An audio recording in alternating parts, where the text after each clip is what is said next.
Greetings and bienvenue, Midnight Crew. Thank you for returning to this broadcast. And welcome to new viewers joining us for the first time. If you like a video, then feel free to subscribe. Hey/X/out long-time lurker and first-time poster to this board. K here. I started watching some Greentext vids on YouTube and remembered a lot of odd stories between me and my family at home. Myself, both my parents, my bro, C, and sister, L, all have stories. I thought I'd share a few to get them off my mind. L is still up. I'll send her the thread and maybe she'll post a few of hers, but I know C is sleeping and the parents aren't on here, so I'll share some of theirs. Some of mine first, most recent. Be me. 2 or 3 months ago, taking a nap. Wake up on the couch in the front room, facing the back wall where the dining room and kitchen are. Look through the doorway, with no door, just an opening, into the kitchen where the stove is. See an over 6'5" man in an all-black trench coat and top hat standing at the stove.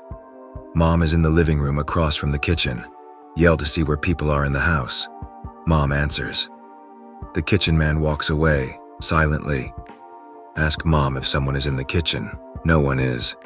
C said he's seen him for about 15 to 20 years in the house when I asked him about it. I can tell you about that story if you'd like. OP.M. Here, I'll just post the first story C told me of the top hat man as CL, and I've deemed him BC. About 6 or 7 years old, having friends over for a sleepover. 4 of 6 people in the room are asleep. C and best friend are still up, talking when the door opens. Top hat man opens the door.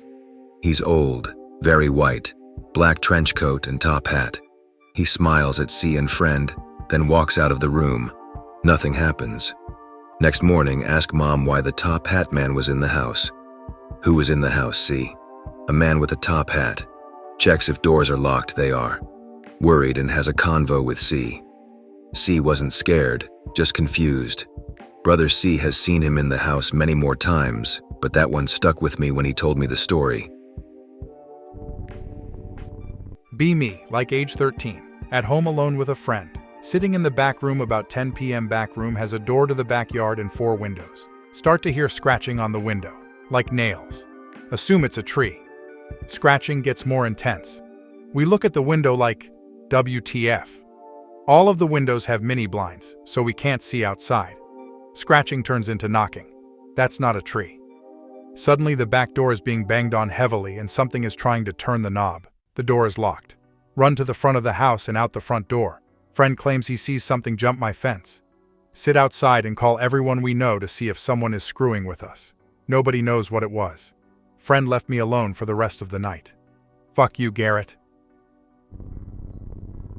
I've been meaning to get this off my chest for quite some time. I was in the Army about 10 years ago or so, and as a young plucky private, I was constantly on that everlasting quest for glory. My personal glory was the touch and taste of the opposite sex. Internet dating wasn't new by any means, but it was relatively new to myself, who had won some and lost many, many more. I was up late one night and decided to start chatting up a short-haired QT that seemed to be within my mileage range. In Texas, the roads are long and open, so driving 2+ hours to get some action wasn't anything out of the ordinary. Just a quick backstory to set some things in order. In my troop, we had a rule that soldiers weren't to travel farther than 250 miles from base without applying for leave or getting specific permission from the platoon sergeant. I sometimes strayed across that line, and had I ever been caught, risked a demotion and possibly being labeled AWOL, which is never something you want to be labeled in the military, just FYI. So now that that's cleared up, back to my story. I had started messaging back and forth with the short-haired cutie, and after deciding we liked each other enough to exchange pictures, I noticed she sent me the same ones from her profile. Major red flag, but I proceeded to set up a hookup anyway. Surprisingly, she was able and willing to meet that same night, only she was a little further out than her profile initially said. At this point it was about 9 p.m., and I was getting worried the night was passing me by, so I said fuck it and hopped in my 4Runner ready for my 2.5-hour drive out into the middle of Central Texas. So basically, literally nowhere.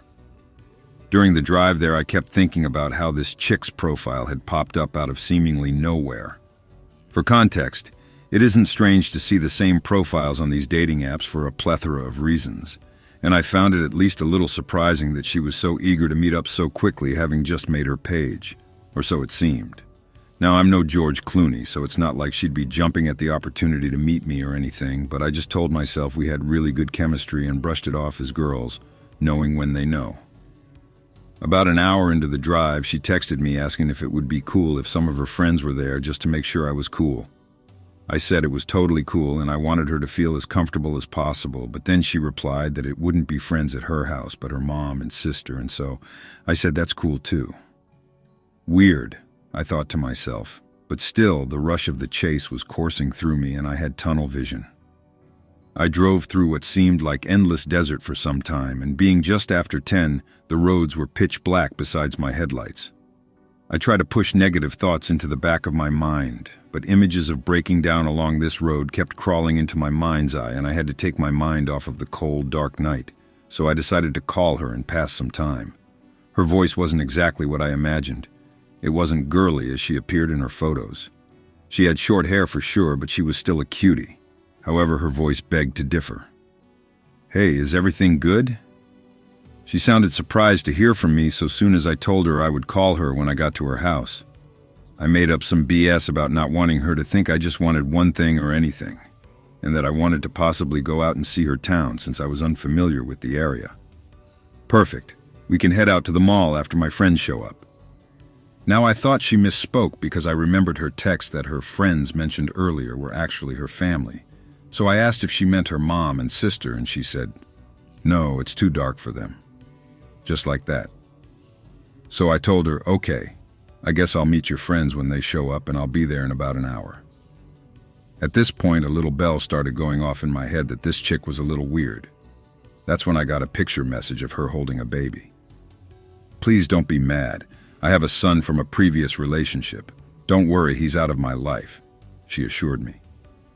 I was too taken aback by the picture to respond, mind you. I'm still driving through miles of pitch-black Texas back roads, trying to process everything that's transpired over the past few hours, and that bell started telling me to turn around and go home, but chicks with kids are typically always down.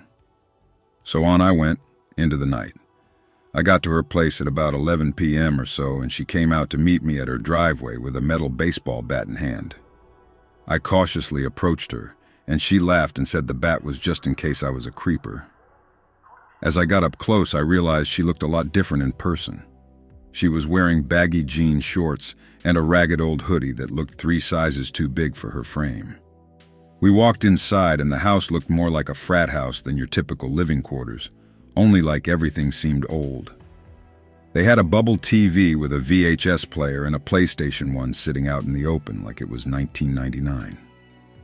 The short-haired QT was not a short-haired cutie after all, but it wasn't until I met her mom and sister that I started feeling really uneasy. They almost hovered over me with intense glee over their faces. Her mom kept rubbing her hands together and saying how good it was to finally meet me, even though I just started talking to her daughter that night. As if the night wasn't already weird enough, the short-haired, no longer considered QT, comes out of some back room holding a movie in her hand, a VHS of A Time to Kill. "Let's put this on until my friends arrive. Have you seen it before?" Yeah, I think I have." I'm sitting on her couch with her creepy-ass smiling mom and sister watching A Time to Fucking Kill. Are you kidding me right now? As the tape plays, I pulled out my phone and sent a mass text to my 3 best friends back home. I didn't tell anyone in my troop what I was doing/going and didn't want any of them to find out. It read, "Help me please. I'm stuck in a really shitty bad dating situation and need out now. Call ASAP." No one responded. So I decided to fake it like I was getting a call from my sergeant and have an excuse to leave the room and make the real phone call to my friends until one answered. Luckily, one did, and I told him the situation and that I needed him to send me a text saying, "Get back to base now," which he did, and I used to get the hell right out of that house. "I'm really sorry. I don't have a choice. I could get kicked out if I don't go back to base right now." Her tone immediately changed from concerned to angered. "But my friends are right around the corner, and we want to show you around like we planned. You can't just leave." "Sorry, I don't have a choice."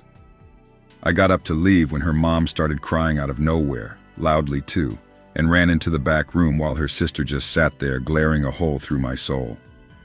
I calmly walked to the door, checking behind to make sure no one was running up with that bat from before.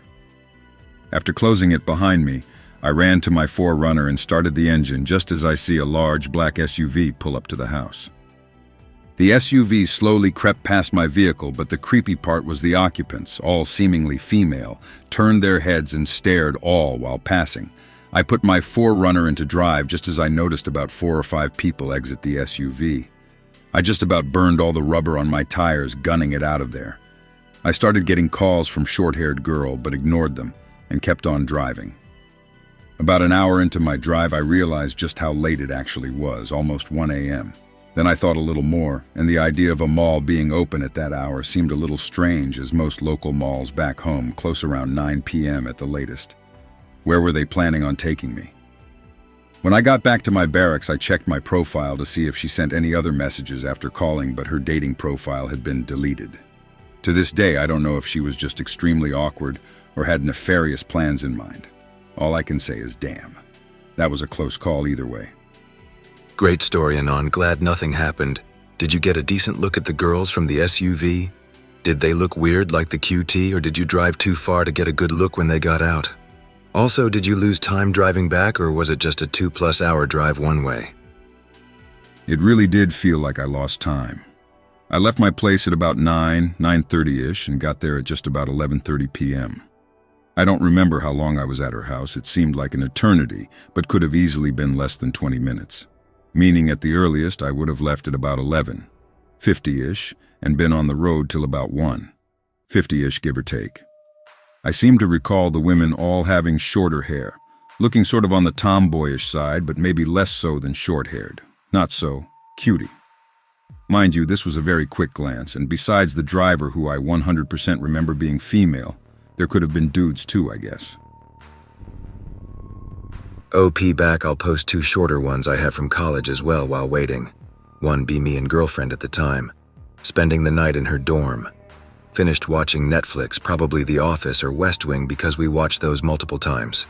Lights off, tuck ourselves in, have fun times, and are falling asleep now. Hear a TV turn on, then static, and from the static, a child speaks.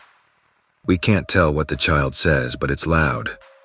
We look at her TV. It's unplugged in her armoire closet. Check the laptop we watched Netflix on. It's shut off. Check if her roommate had anything plugged in. And nothing.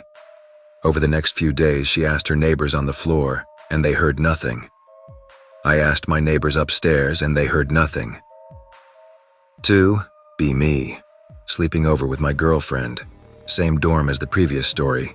I usually don't dream, but just see black for a little while till I wake up. This night I see a wolf or werewolf come out of the darkness while I sleep. Wake up screaming and think I see it pop out of the wall closet in front of the bed. Wake girlfriend and possibly neighbors. I turn to her to ask if she sees it, and she sees nothing. Turn back and it's her poster of The Office cast. Couldn't fall back asleep. The campus is haunted. It was originally a farm and a child drowned in a pond. I can tell some stories people have heard or experiences people have had in the old house. Now the president's building and some faculty offices. I've always had weird experiences, be it ghosts or strange animals. It just always seems to follow me and my family. We recently moved into an old farmhouse just off the main road near Guntersville, Alabama. The house has 88 acres of land and only 4 people, including us, live on or near the land. When we first moved in, nothing abnormal happened. It was just a small house that seemed like a new start for us all. After a month of living here, we started hearing strange noises outside at night, but nothing too serious. One night, we decided to have a fire and get drunk. Well, me and a few other guys that were there that night decided to do some night fishing. While fishing in the pond that was maybe a mile into the woods, we started hearing screaming. We just think that it is one of the girls back at the house, so we head back, but on our way back, we start noticing that there are no more sounds. No sounds of nature, no birds, no crickets, nothing, so we stop to listen. As we do this, we hear the sounds of chains rushing towards us. As it gets maybe 15 feet from us, I point a gun at where I think the sound stopped and fire a shot at the ground a couple inches from it. After a minute passes, the chain sounds rush towards the house. Nothing happened after that until we all went inside and started going to bed. We all hear a female scream again, but behind it, there is a deep, distorted laugh. After that, nothing happened. But 3 weeks later, my dad and I went fishing out at the impound late in the afternoon. As it inches closer to dusk, we notice 3 pale white animals on the opposite side of the pond. But as soon as we notice the animals, they run.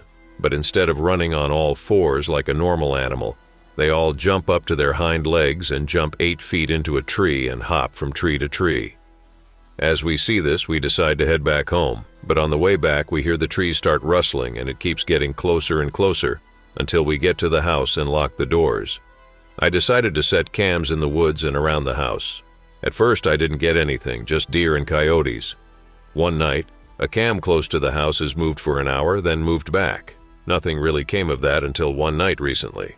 After a long day of working, I decided to play a league game with a few friends. At about 11 p.m. at night, I heard 2 taps, but I ignored it thinking it was on the game. It continued till 2 a.m. in the morning. Periodically, every 5 minutes, 2 consecutive taps would happen. I finally took my headphones off and heard it at my window. When I looked, I saw orange eyes a few feet off the ground. After 2 minutes of staring at each other, it moved closer to the window and smiled at me with blood-stained daggers for teeth. Its face looked like a pale, ape-like face with some decay along the sides of its head and neck. After doing this, it backs away and leaves. Now every night something happens. Like tonight, as I'm writing this, it rushed onto the porch and clawed the door. As it's doing this, it is bellowing out a laugh that almost sounds like a deranged madman crossed with a hyena. At this point, I'm not sure what to think. So, when I was a kid, I was scared shitless of the dark and needed to sleep with my mum in her room because of it. This event further reinforced my need until I was like 8, 9. The day of my 5th birthday comes along, and I'm sleeping in my mom's bed. It's like 8, 9-ish in the morning, so she isn't in bed and is downstairs. My sister is also in the bed with me for the same reason. She's scared of the dark too, but she's in her early teens, so it's weirder than me. My actual bedroom is diagonal to my mother's room, with me being able to see into it clearly from where I'm laying on the bed. My bedroom has a bunk bed, despite my sister having her own room. It was just a stupid idea my dad had, but this comes back pretty quickly. I notice a garden gnome in each bunk of the bed. They're the tall kind that are a few feet big. The bottom one is wearing a yellow shirt with green overalls, hat, and the other is wearing a blue shirt with red overalls, hat. Scared shitless, because this was the age where I saw that one Goosebumps rerun with the gnomes that turn you into a gnome at night. Wake my sister up immediately, and she sees them too, which makes her freak out as well. We make a plan to go out through the bathroom that connects to my mother's room and also connects to the hallway just past my room's door. We do so and run downstairs. I'm crying because I'm scared out of my autistic little mind, and my sister is obviously freaked out too. Later on, during my birthday party, my sister goes to show my one grandma the gnomes and comes back down later. But I never asked what happened, since I'm a stupid shit who only cared about my Thomas the Tank Engine cake and nothing else.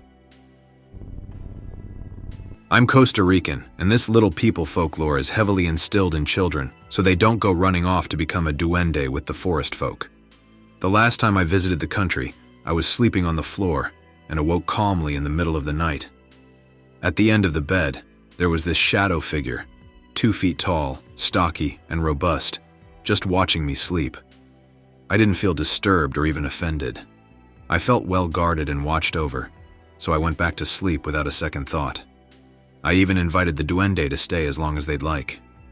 When I later awoke, my dad told me, who was sleeping in the living room, that he had woken up in the middle of the night, and the back patio door, in his field of vision from the couch, had opened slowly the middle of the night, and he heard something come in. Emotionally, he responded the same way, and just went back to sleep, as if the creature had a connection, relationship, and responsibility to be there. At a heart-based level, neither one of us questioned why or how it was there. Later in the trip, we walked around the rainforest, and I swore a fae had called to me telepathically. I turned to look, and my eyes were drawn to a tree. It had a hole in its stump and very obviously looked like a den. There were grass strands right in front of it fluttering, yet no wind. I knew it was the Fae, and I came up right to its door, said hello and thank you, then went on my way. This was 10 years ago. Fast forward to the year 2020. I live in Northern California, Chico. My apartment is infested with Fae. It was previously rented by an older woman who had passed away. They fed the alley cats and would always have them over. It held that aura once I moved in. I tried cleansing it, but lo and behold, those spirits were strong and in love with the home, so we lived mutually. In my shower, I constantly saw fluttering lights dancing around with me. I eventually began offering the Fae anything I could to appease them, simply because they could make the space very buzzy and electric, sometimes an overwhelming feeling. Milk, honey, rum, chocolate, bread, mints, sweets, flowers, stones, and kind words, affirmations were my offerings. I set up a little home for them and would light candles every night to symbolize the warmth and welcome I was extending. They are certainly mischievous and can be emotionally flustered, what people say is their angry or vengeful side. It seems gnomes and Fae work together. They live in the same median realm and communicate with humans in the same way. Gnomes mind their own business for the most part, but they will garner your attention. Be a kid, maybe 10, 12 years old, I don't know. Lived in a small town in the middle of nowhere with parents. My bedroom was at the end of a hallway, and my bed was positioned in such a way that I could see the entire hallway from it. Always slept with the door open because I was afraid of being all alone in the dark. Wake up in the middle of the night once. Look around for a bit until I noticed something in the hallway. Looked like a really tall man. So tall, his head was almost hitting the ceiling. Its head was pale and completely bald. Its body was covered in something black. Not sure if it was a robe, some rags, or whatever. The thing was just staring at the wall without any reaction while I was paralyzed with panic. Then it looked at me, and the next thing I remember, it was morning, and I woke up on the kitchen floor. No one ever believed me, but after that, I never slept with the door open again. I still cannot find anyone who has a real answer or avenue to investigate further. I'm tired of having to pretend like this never happened, having to work and talk to people about rubbish like sports and politics and the weather, and worry about money while being forced to ignore what is actually happening behind the veil. All my life I have had these attacks or intrusions, or I don't know how to describe them. It ranges from the shadow creatures that would physically lift me out of my bed throughout my childhood to moments of foresight. I had a near-death experience in my youth resulting from this foresight, which has in turn resulted in this reality being flat. It is like I have gone from Skyrim graphics back to Oblivion. Sometimes I'll look up while walking or driving or working, and there will be some random person, always with blue eyes, just glaring intensely at me. Even some co-workers have done it. I feel like all these instances are related, and it is certainly something supernatural. I look normal. I'm not some thrashing crackhead or a lunatic with unusual clothing or mannerisms. It's difficult to keep such posts short because I have a full book worth of instances where this spooky shit has happened. From having to bat away entities, to being lifted up, to being electrocuted, to being watched, to predicting completely obscure shit, to witnessing unnatural creatures running about in my garden. I promise I am not some schizo. I have a very firm grasp on what is real and what is not. I don't have any delusions or weird thoughts. I'm a bit abnormal thanks to my experiences, but I'm well-adjusted, charismatic, and fully functional as a person, but I am also struggling with the constant anxiety of being attacked or taken again. My dad is convinced it's aliens. However, I've concluded that it's definitely spiritual in nature, and I have also concluded that church is not the solution. If it was then, this would have stopped long ago. Help me. Have you tried simply asking them to stop showing themselves so blatantly to you? Ask from your mind, I mean. Psychically radiate the information. This is what I and many other seers do from a young age. If you aren't actually schizo, you'll likely have some success in doing so. Many spirits you see aren't deliberately attempting to be seen. Do it with respect. This ability is a strong indicator that separates seers with the mentally ill. Not saying it will be perfect, as there are also entities, of course, that grow addicted, obsessed, or attached to us. That's a bit more complicated. Bunch of different methods to deal with that. Find what works. You are regularly asking what to do. If I'd recommend one thing, it's to be extremely cautious of what any hidden one might tell or show you about the material realm, and what to do in it. Sorry, for I've grown quite jaded, and I'm going through an emotional slump recently. I've done so much work, and while much has worked, they can always appear and give me nightmares, while most other humans just free fall into a deeper and deeper sleep. If I try to share spiritual truths in real life, it is like certain humans become possessed. Same online, just horrendous emotional attacks out of nowhere. And then they act like nothing happened. You ask what to do. You stay cautious and don't grow paranoid.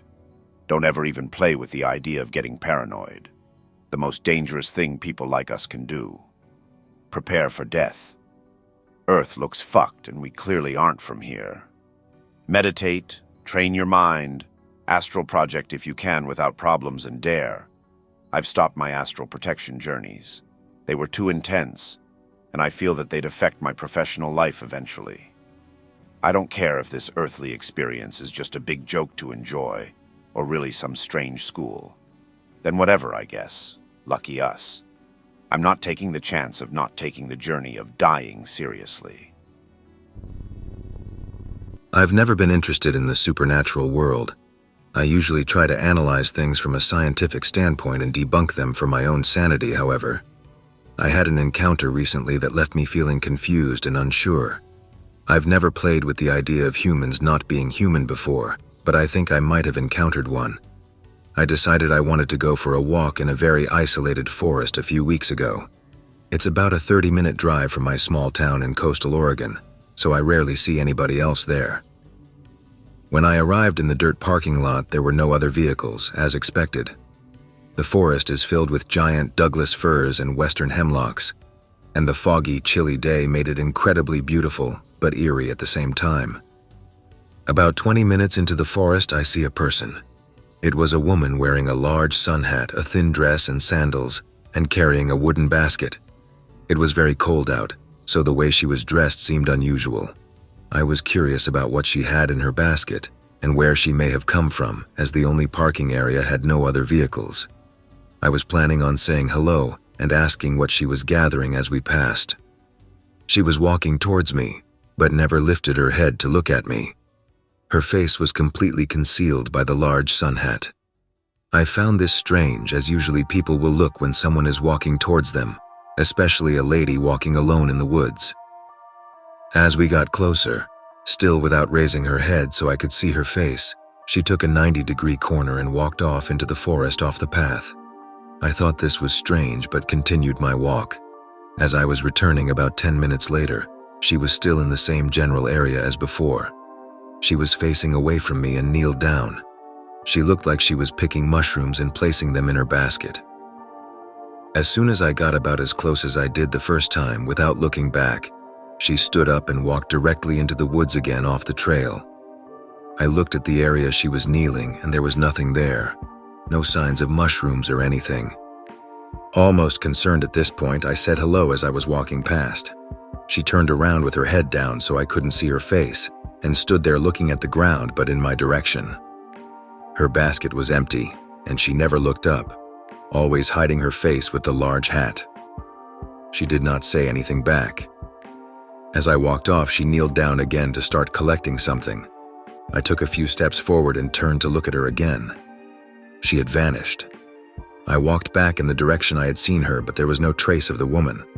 The more I think about this encounter, the more I'm convinced it was not a strange human but some sort of spirit who did not like me being there.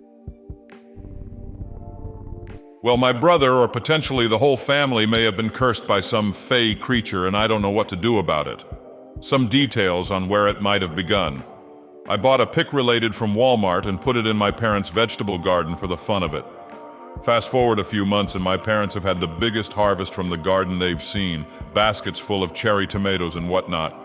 Rabbits didn't even try to get at them like they used to, didn't even have any problems with deer this year either.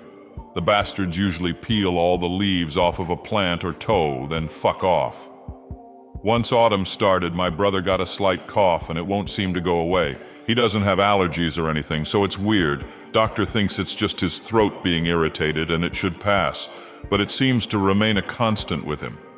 Yesterday, after a blizzard, he went to get his boot to shovel the driveway with me and found one of his boots filled with flax seeds.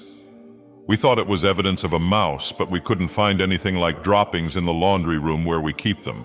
So X, are we cursed? Should we have left some of the ripe cherry tomatoes outside or something? I hope that you enjoyed tonight's broadcast. If you enjoyed tonight's story, then please subscribe to the channel as more Greentext will appear daily. A new broadcast will appear when the clock strikes midnight Central Time.